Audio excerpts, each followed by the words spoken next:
في قلب القاهرة وفي مكان بنعدي عليه كل يوم من غير ما ناخد بالنا، واقف مبنى أغلب الناس مش بتتجرأ حتى تبص ناحيته. مبنى أبو الريش المهجور، المكان اللي ناس كتير مقتنعة إنه مش مهجور بجد.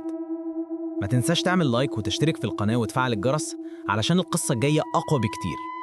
المستشفى دي كانت مبنية علشان تنقذ أرواح، بس دلوقتي بقت قوقعة فاضية، أو على الأقل ده اللي ظاهر. بعد سنين طويلة من القفل، الحكايات بدأت تطلع. صرخات بعد نص الليل، خطوات بتتكرر في الممرات، وستارة في دور فاضي بتتهز لوحدها. حارس قديم أقسم إنه شاف نور ضعيف مولع جوه أوضة في الدور التاني، ولما طلع يتأكد اكتشف إن الأوضة مقفولة بحديد من بره. طلاب طب دخلوا يصوروا من ورا الأمن، وسمعوا صوت عيل صغير بيعيط، ولما قربوا من مصدر الصوت اختفى فجأة، والكاميرا سجلت ظل حد واقف رغم إن مفيش حد في الحقيقة. لو يوم عديت من هناك جرب تبص لفوق، ولو لمحت حد واقف ورا الشباك ركز قوي، علشان يمكن هو مش باصص عليك أصلاً.